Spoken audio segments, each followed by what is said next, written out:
മലപ്പുറത്തെ മരമുറിയുടെ വിഷയം അതിൽ നിന്നാണല്ലോ തുടങ്ങുന്നത്.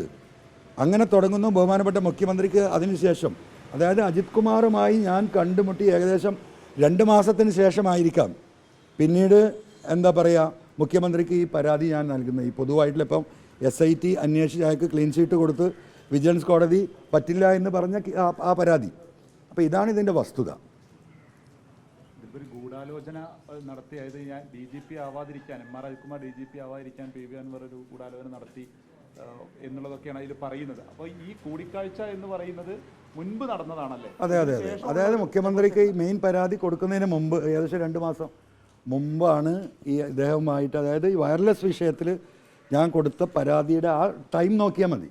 ഏകദേശം ആ ടൈമിലാണ് ഇദ്ദേഹത്തെ അന്ന് ഈ വിഷയവുമായി ബന്ധപ്പെട്ട് കാണും. പിന്നെ ഞാൻ എന്ത് ഗൂഢാലോചന നടത്തേണ്ടത്? എനിക്ക് എന്താ അദ്ദേഹം എൻ്റെ എന്താ പറയുക പങ്ങളെ കെട്ടി കാര്യം നിർത്തുള്ളൂ. എനിക്കെന്താ അദ്ദേഹത്തോട് വിരോധം? അദ്ദേഹം കേരളത്തിലെ RSSന് വേണ്ടിയിട്ട് പണിയെടുക്കുന്നു. അദ്ദേഹത്തിൻ്റെ ബന്ധം മുഴുവൻ കേന്ദ്ര ഗവൺമെൻറ്റുമായിട്ടാണ്. മലപ്പുറത്ത് സുജിത് ദാസ് ഇദ്ദേഹത്തിൻ്റെ ഏറ്റവും അടുത്ത അനുയായിയായി നിന്നുകൊണ്ടാണ് ഈ സ്വർണ്ണക്കള്ളക്കടത്ത് മുഴുവൻ നടത്തിയത്. അതൊന്നും ഈ പണമൊന്നും പോരാഞ്ഞിട്ടാണ് മരം മുറിച്ച് കൊണ്ടുപോയത്. ഈ വിഷയങ്ങൾ വസ്തുനിഷ്ഠ മാമി ഇപ്പോഴും തെളിഞ്ഞിട്ടില്ലല്ലോ. ഞാൻ പറഞ്ഞ പരാതി ഇപ്പോൾ അവസാനം പോലീസ് കമ്മീഷണർ തന്നെ IG തന്നെ പരാതി കൊടുത്തില്ലേ? പോലീസിൻ്റെ അന്വേഷണത്തിൽ ആദ്യം വീഴ്ച ഉണ്ടായിരുന്നു എന്ന് പറഞ്ഞ് പോലീസ് അന്വേഷിച്ച ആദ്യത്തെ ഉദ്യോഗസ്ഥന്മാർക്കെതിരെ ഇപ്പം നടപടി ഉണ്ടായി. മാമി കേസ് ഇപ്പോഴും തെളിഞ്ഞിട്ടില്ല. റിദാൻ ബാദിൽ കേസിൽ ഇവിടെ നിൽക്കുകയാണ്. സ്വർണ്ണക്കള്ളക്കടത്തിൽ ആ വഴിക്ക് ഈ പറയുന്ന SIT അന്വേഷിക്കാൻ പോയിട്ടില്ല. അപ്പം ഞാൻ ഞാൻ വസ്തുതാപരമായ കാര്യങ്ങളാണ് പറഞ്ഞത്. അദ്ദേഹത്തിൻ്റെ ഫ്ലാറ്റ് വാങ്ങിയത്, അദ്ദേഹത്തിൻ്റെ കവടയാറിലെ വീട് വാങ്ങിയത്, ആ രേഖകളാണല്ലോ ഇപ്പോൾ കോടതി ഏറ്റെടുത്തത്. കോടതി അതിൽ കണ്ടെത്തിയല്ലോ. 10 ദിവസം വിൽക്കുന്ന പറയുന്ന ഫ്ലാറ്റ് 2009 അദ്ദേഹം വാങ്ങിയതാണ്. പക്ഷേ ഇവിടെ വിൽക്കുന്ന ഘട്ടത്തിലാണ് ആധാർ രജിസ്റ്റർ ചെയ്തത്. അതുകൊണ്ടാണ് അങ്ങനെ സാങ്കേതിക കാരണമുള്ളതെന്നാണ് അജിത് കുമാർ പറയുന്നത്. അതിലൊരു അടിസ്ഥാനമില്ലല്ലോ. നമ്മളൊരു പ്രോപ്പർട്ടി വാങ്ങിക്കഴിഞ്ഞാൽ നമ്മൾ രജിസ്റ്റർ ചെയ്യല്ലോ. 10 കൊല്ലം ഒരു രജിസ്റ്റർ ചെയ്യാതൊരു പ്രോപ്പർട്ടി ഉണ്ടാവുമോ? ഇതെന്താ അടിസ്ഥാനമാണ്? അങ്ങനെയാണെങ്കിൽ തന്നെ അതിൻ്റെ പാർട്ട് പേയ്മെൻറ്റ് കൊടുക്കൂലേ? ആ പാർട്ട് പേയ്മെൻറ്റ് കൊടുത്തത് ഈ ആധാരത്തിൽ എഴുതുമല്ലോ. നമ്മളിപ്പോൾ ഒരു ഭൂമി കച്ചവടം ചെയ്ത് 2 കൊല്ലോ 3 കൊല്ലോ ഫ്ലാറ്റൊക്കെ ആകുമ്പോൾ 4 കൊല്ലോ 5 കൊല്ലോ ഒക്കെ ഉണ്ടാവും. പക്ഷെ അതിനൊരു അഗ്രിമെൻ്റ് ഉണ്ടാവും. ആ അഗ്രിമെൻറ്റിൽ നമ്മൾ പാർട്ട് പേയ്മെൻറ്റ് കൊടുത്തിട്ടുണ്ടാവും. അപ്പോൾ നമ്മൾ പൂർണ്ണമായിട്ടും ഈ പ്രോപ്പർട്ടി നമ്മൾ രജിസ്റ്റർ എടുക്കുമ്പോൾ ആ ആധാരത്തിൽ ആ കൊടുത്ത എമൗണ്ടിൻ്റെ ഡീറ്റെയിൽസ് മുഴുവൻ എഴുതും. അങ്ങനെയാണല്ലോ നടക്കാറുള്ളത്. ഇതൊന്നുമില്ലല്ലോ.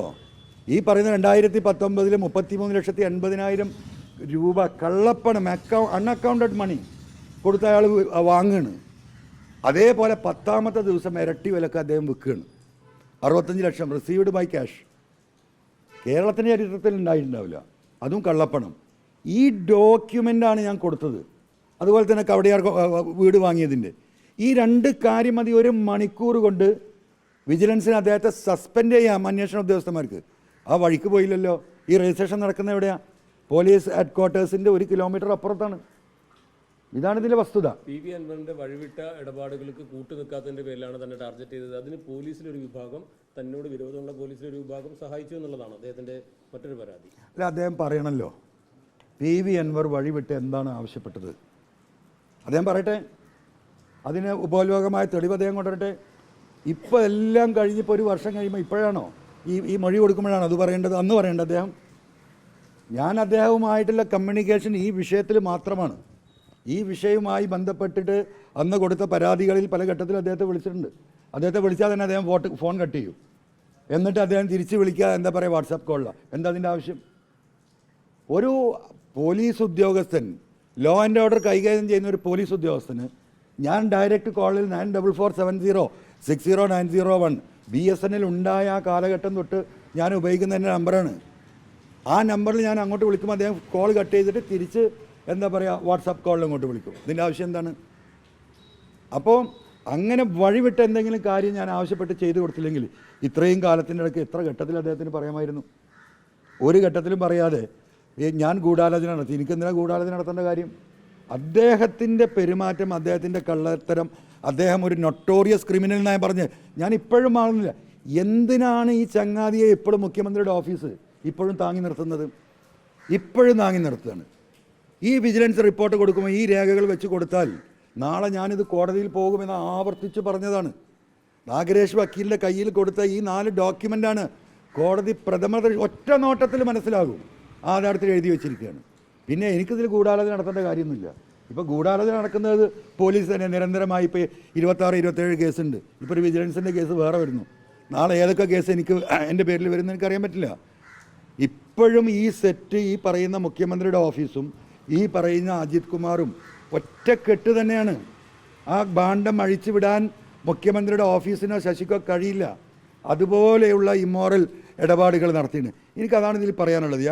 ഇപ്പോഴും ഈ പോലീസ് തന്നെയല്ലേ ഈ ഗവൺമെൻറ്റിനെ ഇത്ര വലിയ പരിതാപകരമായ അവസ്ഥയിലെത്തിക്കുന്നത്.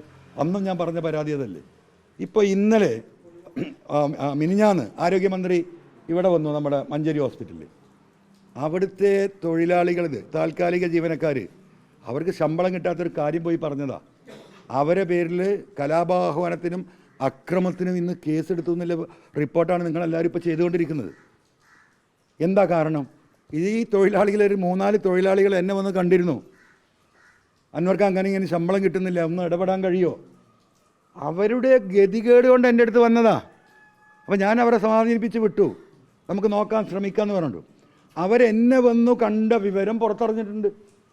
അപ്പോൾ അവരെന്നെ വന്ന് കണ്ടതിൻ്റെ പേരിലാണ് ഇപ്പോൾ ആ പാവപ്പെട്ട തൊഴിലാളികൾക്ക് എതിരെ കേസെടുത്തിരിക്കുന്നത്. ഇതാണ് പോലീസ്. ഇപ്പോൾ ദാറുൽ ഹുദ നിങ്ങളൊന്ന് ആലോചിച്ച് നോക്കൂ. ഈ ചരിത്രത്തിലുണ്ടായിട്ടുണ്ട് ഒരു എന്താ പറയുക, ഒരു വിദ്യാഭ്യാസ സ്ഥാപനത്തിൻ്റെ അകത്തേക്ക് CPM-ൻ്റെ നേതൃത്വത്തിൽ ഒരു വലിയ എന്താ പറയുക ലഹള നടത്താൻ കണക്കാക്കിയിട്ടുള്ളൊരു മാർച്ച്.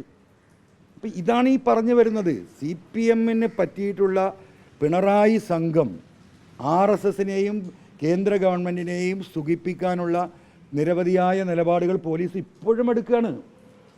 അവിടെയാണ് വിഷയം. അതാണ് ഞാൻ പറഞ്ഞുകൊണ്ടിരുന്നത്. അതിൻ്റെ തെളിവുകൾ വന്നുകൊണ്ടേയിരിക്കുകയാണ്. അതാണല്ലോ ഇപ്പോൾ അവസാനം അജിത് കുമാർ ഇപ്പോൾ എവിടെയുള്ളത്? എക്സൈസിലോ? എനിക്കറിയില്ല. എക്സൈസ് കമ്മീഷണർ പോലീസിൽ നിന്ന് മാറ്റി നിർത്തുന്ന ഘട്ടത്തിലേക്കെങ്കിലും എത്തിയല്ലോ. നാളെ അതിലേറെ ശക്തമായി അജിത് കുമാർ തിരിച്ചു വരും. നിങ്ങൾ നോക്കിക്കോ. അജിത് കുമാർ ഈ ലോ ആൻഡ് ഓർഡറിൻ്റെ സിറ്റുവേഷനിൽ ആ കസേരയിലേക്ക് ഇനിയുള്ള 9 മാസത്തിനുള്ളിൽ ഏത് ഘട്ടത്തിലും തിരിച്ച് പിണറായിയുടെ ഓഫീസ് അദ്ദേഹത്തെ തിരിച്ചു കൊണ്ടുവന്ന് എനിക്ക് ഉറപ്പാണ്. നമ്മളതും കാണാൻ പോകുന്ന പൂരാണ്.